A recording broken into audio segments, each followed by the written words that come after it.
Good morning class. आज हम बात करेंगे बायोलॉजी के एक टॉपिक पोषक पदार्थ। बायोलॉजी का एक जो टॉपिक है पोषक पदार्थ की, हमारे दैनिक जीवन में पोषक पदार्थ, किन किन पोषक पदार्थों की आवश्यकता होती है और कौन कौन से पोषक पदार्थों का हमारे जीवन में किन किन कार्यों के लिए उपयोग होता है, किस प्रकार हमारे से लाभदायक होते हैं। तो चलिए उन पर चर्चा करते हैं। आज टॉपिक है हमारा पोषक पदार्थ। वैसे तो कॉमनली पोषक पदार्थ जो हमारा दैनिक जीवन में जो भोजन होता है, हमारे दैनिक जीवन में जो भोजन होता है, संतुलित आहार जिसे बोलते हैं। तो संतुलित आहार जो होता है दैनिक जीवन में, हमारे हमारे दैनिक जीवन में जो संतुलित संतुलित आहार जो होता है उसमें मुख्यतः लगभग 5 से 7 घटक जो होते हैं वो हमारे प्रेजेंट होते हैं, उपस्थित होते हैं। कार्बोहाइड्रेट नंबर 1 जो होता है, कार्बोहाइड्रेट कार्बोहाइड्रेट कार्बोहाइड्रेट का मतलब होता है जो भी हमारा गेहूं, चावल, मक्का, जौ, बाजरा, जो भी ये जो होता है वो सब हमारा कार्बोहाइड्रेट के अंतर्गत आता है। कार्बोहाइड्रेट के बाद में वसा के बाद में हमारा आता है प्रोटीन, विटामिन और हमारा आता है खनिज लवण।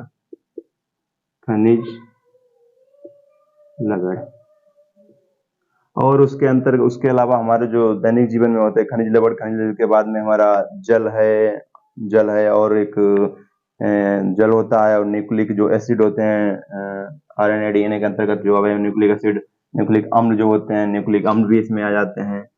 न्यूक्लिक अम्ल और हमारा जल भी आ जाता है। और ये न्यूक्लिक अम्ल जल हैं जो इसी खनिज लवण के अंतर्गत हमारे दोनों आ जाते हैं, ये दोनों इसके अंतर्गत आ जाते हैं। तो पोषक पदार्थ का मतलब है कि हमारे संतुलित जो आहार होता है उसमें कार्बोहाइड्रेट, वसा, विटामिन, प्रोटीन जो भी होता है, और खनिज लवण या न्यूक्लिक अम्ल और जल, ये सारे विद्यमान जो घटक होते हैं वो सभी हमारे इस पोषक पदार्थ के अंतर्गत विद्यमान होते हैं, पोषक पदार्थ में विद्यमान होते हैं। तो पोषक पदार्थ जो होते हैं वो हमारे दैनिक जीवन की जो कार्य प्रणाली होती है, हमारे दैनिक जीवन में जो कार्य प्रणाली होती है उसको चलाने के लिए बहुत ही आवश्यकता होती है। वो हमारे दैनिक जीवन की कार्य प्रणाली को चलाते हैं, यानी कि दैनिक जीवन में जो भी कार्य करते हैं, दैनिक जीवन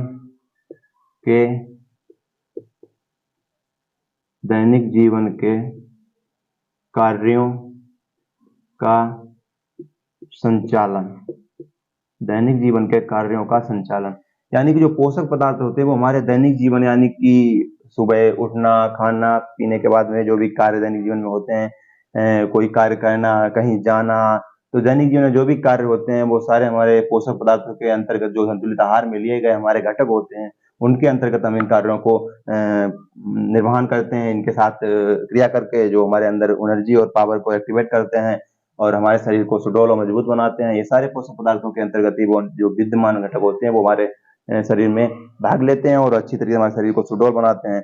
तो पोषक पदार्थ जो होते हैं, पोषक पदार्थ मुख्यतः 4 प्रकार से होते हैं। पोषक पदार्थ जो होते हैं वो मुख्यतः हमारे 4 प्रकार के होते हैं। कौन से?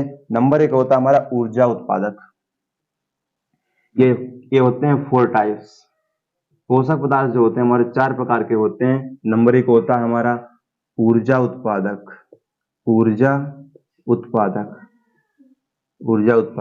यानी ऐसे पोषक पदार्थ होते हैं जिनसे हमारे शरीर को ऊर्जा मिलती है, यानी कि वे पोषक पदार्थ जो शरीर में ऊर्जा उत्पन्न करते हैं उन्हें हम बोलते हैं ऊर्जा उत्पादक पोषक पदार्थ, जो पोषक पदार्थ होते हैं। तो इसमें हमारा आता है हमारा कार्बोहाइड्रेट और वसा आता है। कार्बोहाइड्रेट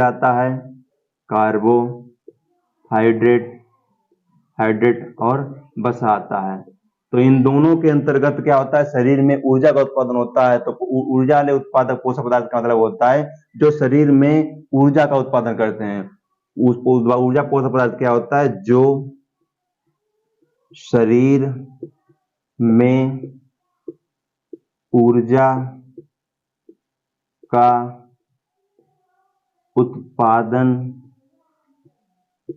करते हैं। जो शरीर में ऊर्जा का उत्पादन करते हैं, तो वो पोषक पदार्थों के नंबर एक पोषक पदार्थ में क्या है, ऊर्जा का उत्पादन करते हैं, तो वो ऊर्जा उत्पादक कहलाते हैं। इनके अंतर्गत कार्बोहाइड्रेट होता है, वसा आता है। कार्बोहाइड्रेट मतलब गेहूं, चावल, मक्का, जौ, बाजरा जो भी होता है, और वसा मतलब ऑयल जो भी होता है, हमारा वसा तेल होता है, वो हमारा वसा के अंतर्गत आता है। नंबर दो जो होता है वो हमारा उपापचय नियंत्रक जो होता है, उपापचय नियंत्रक पोषक पदार्थ होता है। नंबर दो होता है उपापचय नियंत्रक।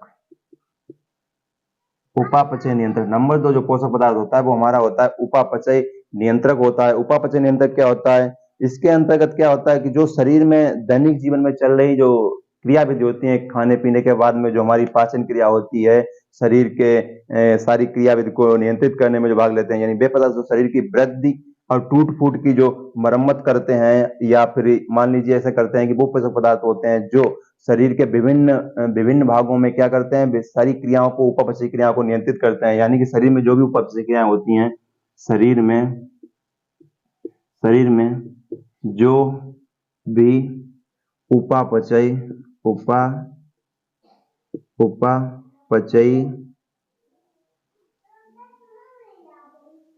उपापचय क्रियाएं होती हैं, क्या करते हैं, जो भी शरीर में उपापचय क्रियाएं होती हैं उन्हें क्या करते हैं, नियंत्रक करते हैं। नियंत्रक का मतलब होता है कि खाने का डाइजेस्टिक करना, खाने को पाचन करना, पाचन होने के साथ में ऊर्जा का निष्कासन और ऊर्जा बनाना, उनमें से जो भी तत्व निकलते हैं उन तत्वों को अलग करना। तो उपापचय जो भी शरीर में क्रियाएं होती हैं, उन शरीर की क्रियाओं को नियंत्रित करता है। तो इस प्रकार के जो पोषक पदार्थ होते हैं वो हमारे उपापचय नियंत्रक कहलाते हैं। इनमें विटामिन और लवण आते हैं। इनमें जैसे होते हैं विटामिन आते हैं,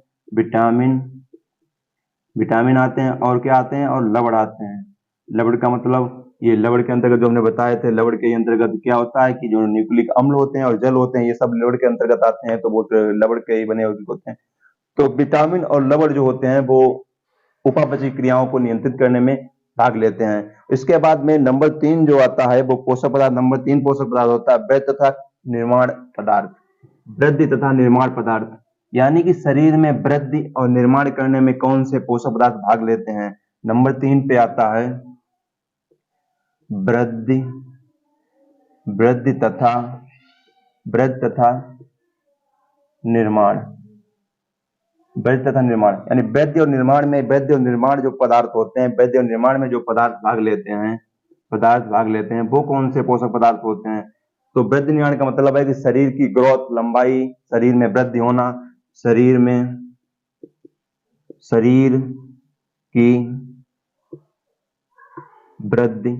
की वृद्धि, ठीक है, शरीर की वृद्धि का होना, और उसके बाद में निर्माण, शरीर का निर्माण यानी कि शरीर की वृद्धि तो ठीक है, उसके बाद में मानसिक विकास है उसमें, यानी होना, और उसका ग्रोथ होना, लंबाई, चौड़ाई, मोटाई जो भी है वो सब, मोटापा बढ़ना, ये सारी जो नियंत्रित वृद्धियां होती हैं इनके अंतर्गत, यानी शरीर की जो वृद्धि होती है और निर्माण जो होता है शरीर का, वो किन पोषक पदार्थों के अंतर्गत आता है, किन पोषक पदार्थों के अंतर्गत आता है। तो ये सब हमारे जो होते हैं वो हमारे आते हैं प्रोटीन के अंतर्गत। प्रोटीन का कार्य होता है कि हमारे शरीर में सुडौल थोड़ा बनाना, मजबूत बनाना। तो प्रोटीन जो होती है, प्रोटीन का कार्य होता है हमारे शरीर में क्या, वृद्धि करना और निर्माण करना। देखो मोटापा अलग होता है। मोटापा का मतलब होता है शरीर में थोड़ा वसा का मात्रा अधिक होकर उसका शरीर का फूलना, वो मोटापा के अंतर्गत आता है। लेकिन जो असलियत में जो वृद्धि और निर्माण होता है शरीर का, सुडौल होती है, तो बॉडी बिल्डर देखा होगा तो उनमें प्रोटीन की मात्रा अधिक लेने से क्या होता है, उनकी मांसपेशियां जो मसल्स होते हैं, डंबल्स जो निकल आते हैं, वो हमारी प्रोटीन के अंतर्गत आते हैं। उसके डंबल जो होते हैं वो डंबल शरीर का, जैसे भुजा एक हो गई, शरीर की भुजा हो गई, तो शरीर की भुजा में देखा होगा उभार जैसा बन जाता है, डंबल फूल जाते हैं। तो डंबल से फूलने का मतलब है उसमें प्रोटीन की अधिक मात्रा होती है। प्रोटीन क्या करती है, मांसपेशियों को मजबूत करती है और मजबूती से उसको बढ़ा देती है। तो ये जो वृद्धि और निर्माण में सहायक होते हैं जो पोषक पदार्थ, वो हमारे आते हैं प्रोटीन। और उसके बाद में नंबर चार जो पोषक पदार्थ होते हैं वो होते हैं अनुवांशिक पदार्थ होते हैं। नंबर चार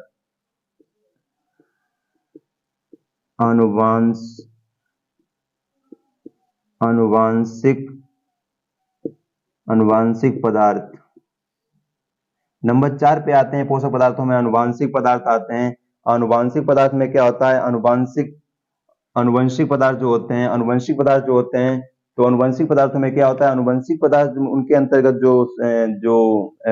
किसी यानी माता और पिता से बच्चों में जो लक्षण पीढ़ी दर पीढ़ी जाते हैं, या उनसे जो भी चीजें होती हैं जो पीढ़ी दर पीढ़ी जाए, यानी अगली उनके आने वाली संतानों में जाए, तो उसे अनुवांशिक बोल सकते हैं। तो अनुवांशिक पदार्थों के अंतर्गत यानी अनुवांशिक गुणों का एक पीढ़ी से दूसरी पीढ़ी तक जाना, तो अनुवांशिक पदार्थ हो गए। तो अनुवांशिक पदार्थ में हमारे जो भाग लेते हैं वो न्यूक्लिक एसिड ही होते हैं। तो पोषक पदार्थों का नंबर 4 जो है अनुवांशिक पदार्थ, उसमें न्यूक्लिक अम्ल भाग लेते हैं। क्या लेते हैं? न्यूक्लिक अम्ल। तो न्यूक्लिक अम्ल जो होते हैं वही जो हमारे होते हैं न्यूक्लिक अम्ल, यानी डीएनए जो आरएनए होते हैं, वो हमारे अनुवांशिक पदार्थ के अंतर्गत पीढ़ी दर पीढ़ी यानी पिता से पुत्र पुत्री में, उसके बाद में उनके बच्चों में, अगली पीढ़ी में, तो पीढ़ी दर पीढ़ी अनुवांशिक पदार्थ जाते रहते हैं। तो उनसे क्या हो, अनुवांशिक पदार्थ यानी कि पोषक पदार्थ मिलते हैं, जिनसे शरीर या उसकी जो भी ग्रोथ और वृद्धि और सुडैल होते हैं उस प्रकार से होते हैं। तो ये चर्चा हुई हमारी पोषक पदार्थों के आधार पर। अब हम जानेंगे पोषक पदार्थों में जो संतुलित आहार लेते हैं। संतुलित आहार में हमने बताया था अभी कार्बोहाइड्रेट बताया था, कार्बोहाइड्रेट के बाद में हमने बताया था संतुलित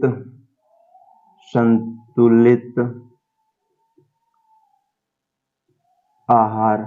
संतुलित आहार में हमने बताया था कि कार्बोहाइड्रेट, वसा, प्रोटीन, विटामिन और खनिज लवण। तो कार्बोहाइड्रेट पे हम चर्चा कर लेते हैं। सबसे पहले नंबर 1 कार्बोहाइड्रेट पे चर्चा करेंगे। कार्बोहाइड्रेट क्या होता है? कार्बोहाइड्रेट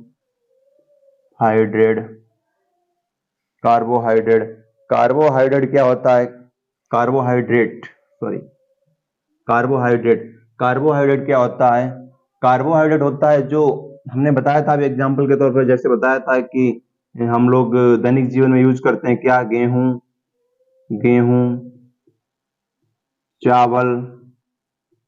चावल, मक्का, जौ, बाजरा आदि चीजें होती हैं, वो सब हमारी कार्बोहाइड्रेट के अंतर्गत आती हैं। कार्बोहाइड्रेट का मुख्य कार्य क्या होता है? कार्बोहाइड्रेट का मुख्य कार्य होता है शरीर को ऊर्जा देना, शरीर में ऊर्जा उत्पन्न करना। तो ये सब हमारे आते हैं। तो जो कार्बनिक हाइड्रोजन ऑक्सीजन का संयोग होता है, कार्बन और हाइड्रोजन ऑक्सीजन का, तो ये कार्बनिक पदार्थ होते हैं एक तरह से। तो इसमें कार्बन, हाइड्रोजन और ऑक्सीजन होता है कार्बोहाइड्रेट में। तो कार्बन का अनुपात 1, हाइड्रोजन का अनुपात 2 और ऑक्सीजन 1 अनुपात में होता है। तो इस प्रकार से जो होता है वो हमारा एक सामान्य कार्बोहाइड्रेट होता है। अगर मान लीजिए हम इसको यहाँ पे अगर होल गातियान, यानी इसका मतलब है कि यहाँ पे कोई भी संख्या ले लें, अगर इसका मान लीजिए सामान्य सूत्र में है तो C और H O, तो ये अनुपात 2 अनुपात में होता है, 1 और 2 अनुपात में होता है। तो इसमें अगर हम इन 12 से गुणा करते हैं अगर, तो 12 कार्बन हो गए हमारे, और हाइड्रोजन 24 हो गए, और ऑक्सीजन 12 हो गए। तो ये जलयुक्त जो शर्करा बनी है, जटिल कार्बोहाइड्रेट, इसको बोलते हैं हम जटिल कार्बोहाइड्रेट। जलयुक्त जो शर्करा बनी है, चीनी का सूत्र जो बना हुआ है एक तरह से, चीनी का सूत्र जो होता है C12H22O11, और इसमें जल अगर मिला हुआ है, मतलब ये कहने का मतलब है ये जो बना हुआ है, तो ये क्या है हमारा? जटिल कार्बोहाइड्रेट। ये हमारा जटिल कार्बोहाइड्रेट है। और इसी को तोड़ देते हैं ग्लूकोज और फ्रक्टोज में, तोड़ते हैं, किण्वन कर लेते हैं, तो ये हमारा सेल कार्बोहाइड्रेट हो जाता है, सेल कार्बोहाइड्रेट। तो ये सामान्य कार्बोहाइड्रेट का सूत्र होता है C, यानी अनुपात 1 अनुपात 2 अनुपात 1 में कार्बन, हाइड्रोजन, ऑक्सीजन का अनुपात होता है वो 1 अनुपात 2 अनुपात 1 में होता है कार्बोहाइड्रेट का। प्रथम जटिल कार्बोहाइड्रेट होता है, तो इसके अंतर्गत जटिल कार्बोहाइड्रेट होता है। तो कार्बोहाइड्रेट जो होते हैं वो हमारे सामान्यतः 3 प्रकार के कार्बोहाइड्रेट होते हैं। नंबर 1 होता है मोनो। नंबर 1 जो होता है वो हमारा मोनोसैकेराइड होते हैं, मोनोसैकेराइड।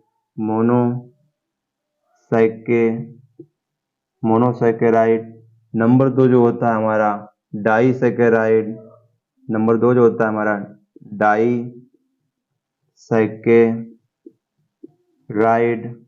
डाइसैकेराइड। और नंबर 3 जो हमारा होता है वो हमारा था पॉलीसैकेराइड।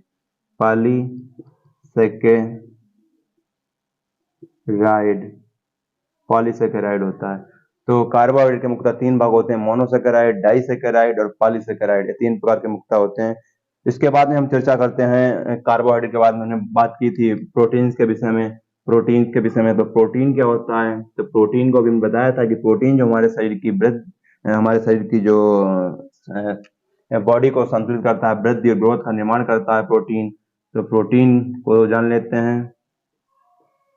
प्रोटीन्स, और प्रोटीन्स क्या होते हैं? प्रोटीन जो होते हैं वो शरीर की वृद्धि, शरीर की वृद्धि, शरीर की वृद्धि यानी वृद्धि का मतलब है मजबूत वृद्धि, मजबूत वृद्धि।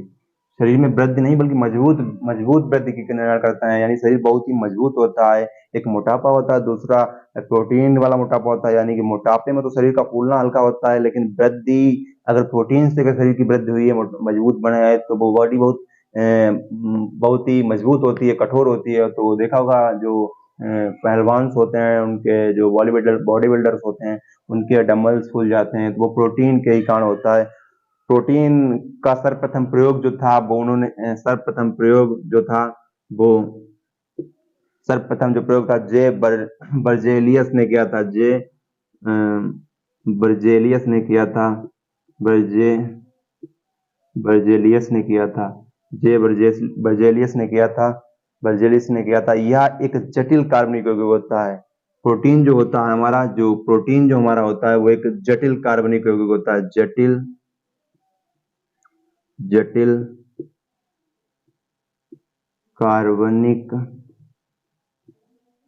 कार्बनिक यौगिक होता है। प्रोटीन जो हमारा होता है वो एक जटिल कार्बनिक यौगिक है। इसके अंतर्गत शरीर की बहुत ग्रोथिंग होती है। और प्रोटीन्स क्या होता है, इसमें 20 अमीनो अम्लों से मिलकर बनी होती है। जो प्रोटीन्स होती हैं वो हमारी 20 अमीनो अम्ल से मिलकर बनी होती हैं,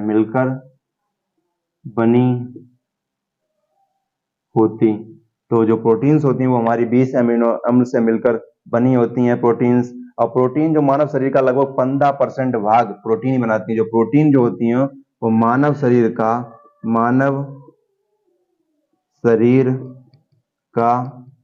15% हिस्सा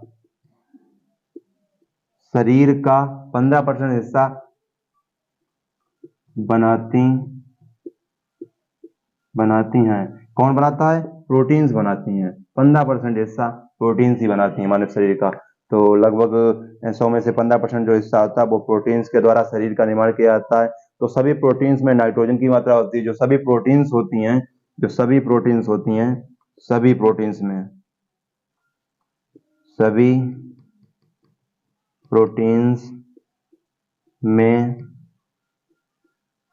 नाइट्रोजन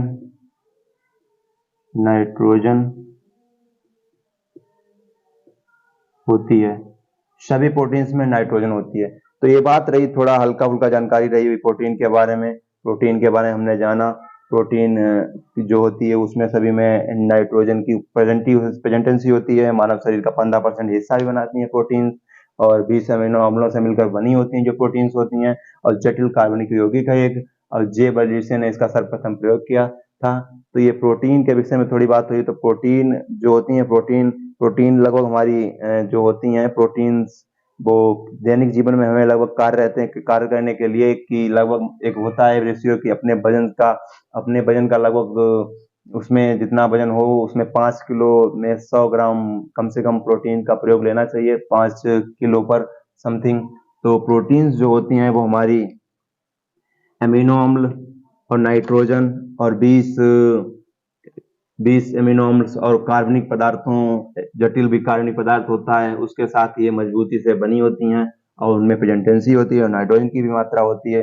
तो प्रोटीन्स का हमारे दैनिक जीवन में बहुत सारा कार्य रहता है। जो प्रोटीन्स होती हैं वो लगभग 3 प्रकार के प्रोटीन्स का निर्माण होता है। एक सेल प्रोटीन होता है, दूसरा जो हमारा होता है संयुग्मी, और तीसरी व्युत्पन्न प्रोटीन होती हैं। तो प्रोटीन जो होते हैं, टाइप्स ऑफ प्रोटीन डाल लीजिए। प्रोटीन के प्रकार, तो नंबर जो एक होता है वो होती है हमारे सरल सरल सरल प्रोटीन होती हैं। सरल प्रोटीन क्या होते हैं? सरल जो प्रोटीन होती हैं हमारी, वो दैनिक जीवन में जो प्रोटीन होती है केवल अमीनो अम्लों से ही बनी होती हैं, केवल अमीनो अम्लों से ही बनी होती हैं। तो वो इस प्रकार की जो प्रोटीन होती हैं वो हमारी क्या होती हैं? सेल प्रोटीन कहलाती हैं। इनके जैसे एल्ब्यूमिन्स होती है, एल्ब्यूमिन्स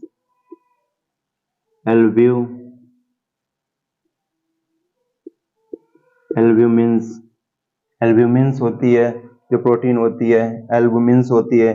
तो एल्ब्यूमिन्स जो प्रोटीन होती है वो हमारी सेल प्रोटीन के अंतर्गत आती है। जो जो हमारी सेकंड जो प्रोटीन है वो हमारी सेकंड प्रोटीन होती है, वो संयुग्मी होती है, यानी कि मिली जुली होती है। संयुग्मी संयुग्मी संयुग्मी प्रोटीन संयुग्मी प्रोटीन क्या होती है? यानी कि ऐसी प्रोटीन जिसके साथ समूह जुड़े होते हैं, अन्य समूह जुड़े हुए हों, तो जिनमें अणुओं के अन्य समूह भी जोड़ दिए जाते हैं। ये सेल प्रोटीन क्या होती है कि जिसमें केवल अमीनो अम्ल ही होते हैं। और संयुग्मी प्रोटीन क्या होती है? जिसमें अन्य अणुओं के समूह जोड़ दिए जाते हैं, तो उसे संयुग्मी प्रोटीन मिलते हैं। ये होती है हमारी क्रामो प्रोटीन जो होती है, क्रामो प्रोटीन, ये हमारी क्रामो प्रोटीन होती है। क्रामो प्रोटीन एक होती है, उसको बोलते हैं संयुग्मी प्रोटीन या ग्लाइको प्रोटीन एक होती है हमारी। एग्जाम्पल के तौर पर संयुग्मी होती है, ग्लाइको प्रोटीन होती है, उसको भी बोलते हैं। और नंबर 3 जो हमारी प्रोटीन आती है, नंबर 3 प्रोटीन होती है वो व्युत्पन्न प्रोटीन होती है। नंबर 3 हमारी जो होती है वो व्युत्पन्न प्रोटीन है, व्युत्पन्न प्रोटीन होती है। नंबर 3 व्युत्पन्न प्रोटीन क्या होती है? तो जो प्रोटीन जो प्रकृति में जटिल अपघटन के द्वारा जो भी होता है, जटिल अपघटन होता है, यानी जटिल अपघटन से बनते हैं जो प्रोटीन, प्रकृति में जो जटिल अपघटन के फलस्वरूप बनते हैं वो हमारे क्या होते हैं? व्युत्पन्न प्रोटीन होते हैं। तो व्युत्पन्न प्रोटीन का एक एग्जाम्पल होता है पेप्टीन, पेप्टाइड जो होते हैं। क्या होते हैं? पेप्टीन पेप्टीन पेप्टाइड पेप्टाइड पेप्टीन और पेप्टाइड, ये एग्जाम्पल जो होते हैं वो हमारे जटिल व्युत्पन्न प्रोटीन के अंतर्गत आते हैं। तो जो प्रकृति में अपघटन के द्वारा जो भी प्रोटीन में जलीय अपघटन जो होता है उसके फलस्वरूप जो प्रोटीन बनती हैं वो हमारी आती हैं व्युत्पन्न प्रोटीन। तो प्रोटीन के प्रकार हुए 3 प्रकार की। एक सेल प्रोटीन होती हैं जो एल्ब्यूमिन्स होती हैं, यानी खाली अमीनो अम्ल के द्वारा जो बनती हैं वो प्रोटीन, जो सिर्फ अमीनो अम्ल के द्वारा बनती हैं, जो सिर्फ अमीनो अम्ल के द्वारा अमीनो अम्ल द्वारा ये अमीनो अम्ल द्वारा बनती हैं। और जो संयुग्मी प्रोटीन होती हैं इसमें क्या है? अन्य अणु परमाणु होते हैं, साथ में जुड़ते हैं। अन्य अणु परमाणु जो होते हैं वो इसके अणुओं के साथ जुड़े होते हैं। प्रोटीन अमीनो अम्ल और उसके साथ में अन्य अणु जुड़े होते हैं। और व्युत्पन्न प्रोटीन होते हैं जो प्रकृति में जल अपघटन के द्वारा जल अपघटन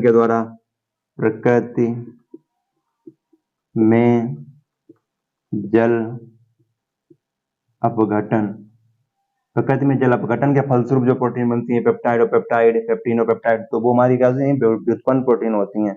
तो इसके बाद में प्रोटीन के बाद में जो प्रोटीन का कार्य होता है वो तो बताइए, जो है कि ये शरीर में जो भी हमारी ग्रोथ वृद्धि होती है उसका निर्माण करते हैं और शरीर को सुडौल और मजबूत बनाते हैं। ठीक है, भोजन के पदार्थों में भोजन का संचय भी करते हैं ये बहुत है। और विटामिन सी का निर्माण करते हैं। जो प्रोटीन होती हैं वो विटामिन सी का भी बहुत ज्यादा निर्माण करती हैं प्रोटीन। तो प्रोटीन हमारा हो गया। इसके बाद में हम बात करेंगे विटामिन्स के बारे में।